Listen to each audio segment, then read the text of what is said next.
और credit guarantee cover को बेहतर बनाने का प्रयास किया गया है। माइक्रो और स्मॉल यूनिट्स के लिए 5 से 10 करोड़ की सीमा तय की गई है। 1.5 लाख करोड़ लोग इससे लाभान्वित होंगे। दूसरी बात, स्टार्टअप्स के लिए 10 करोड़ की सीमा अब 20 करोड़ कर दी गई है और इसमें गारंटी 1% होगी और ये 27 विशिष्ट क्षेत्रों पर केंद्रित होगी, जिससे आत्मनिर्भर भारत के लिए मार्ग और प्रशस्त होगा। एमएसएमईज के लिए up to 20 crore rupees 20 crore रुपए तक के ऋण की व्यवस्थाएं की गई हैं और माइक्रो या सूक्ष्म उद्यमों के लिए हम कस्टमाइज्ड क्रेडिट कार्ड्स की शुरुआत कर रहे हैं, जिनमें 5 लाख की क्रेडिट लिमिट होगी और इसको बेहतर तरीके से पेश किया जाएगा। पहले साल में 10 लाख क्रेडिट कार्ड्स जारी किए जाएंगे और जो स्टार्टअप्स के लिए फंड्स हैं उनको भी ऑटोमेटेड किया जाएगा। ऑटोमेटेड फंड की स्थापना इस संदर्भ में की जाएगी। 91,000 करोड़ रुपए से अधिक की राशि इस मद में निर्धारित की गई है और भारत सरकार का जो योगदान होगा 10,000 करोड़ रुपए का होगा और इसके अलावा नए दायरे के साथ एक और फंड की शुरुआत की जा रही है। 10,000 करोड़ से इसकी शुरुआत की जाएगी। इसके अलावा 5 लाख महिलाओं के लिए जो अनुसूचित जनजातियों और जातियों की होंगी उनको उद्यमियों के रूप में विकसित किया जाएगा। इनको टर्म लोन या एक मियादी ऋण दिया जाएगा और ये स्कीम लगातार स्टैंड अप इंडिया स्कीम के संदर्भ में आगे बढ़ेगी। ऑनलाइन कैपेसिटी बिल्डिंग प्रोग्राम्स की शुरुआत की जाएगी। प्रबंधन कुशलताएं भी इनको सिखाई जाएंगी। जो श्रम आधारित क्षेत्र हैं उनको बेहतर बनाने के लिए, उद्यमशीलता को बढ़ावा देने के लिए, जहां पर श्रम की आवश्यकता अधिक पड़ती है, हमारी सरकार लगातार कई तरह के उपाय करेगी। इस योजना में सफल स्टैंड अप इंडिया स्कीम से प्राप्त अनुभवों को शामिल किया जाएगा।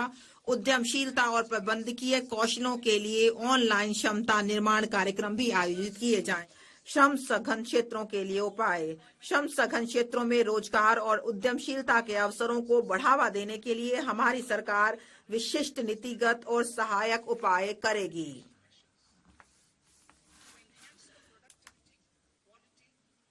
भारत के फुटवियर और लेदर क्षेत्र की उत्पादकता, गुणवत्ता और प्रतिस्पर्धात्मकता बढ़ने हेतु फोकस उत्पाद स्कीम कार्यान्वित की जाएगी।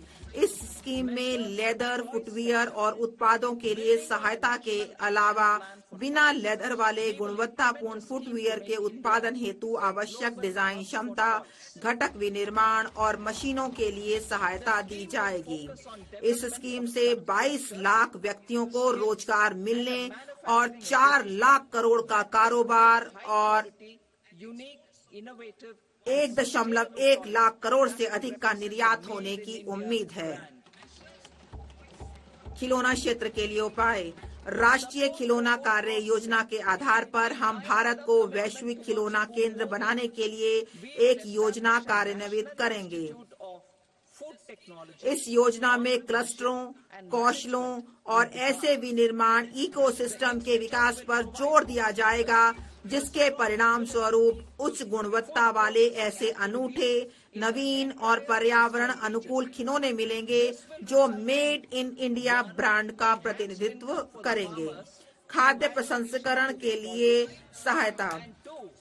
पूर्वोदय में हमारी प्रतिबद्धता के अनुरूप हम बिहार में राष्ट्रीय प्रौद्योगिकी उद्यमशीलता और प्रबंधन संस्थान स्थापित करेंगे।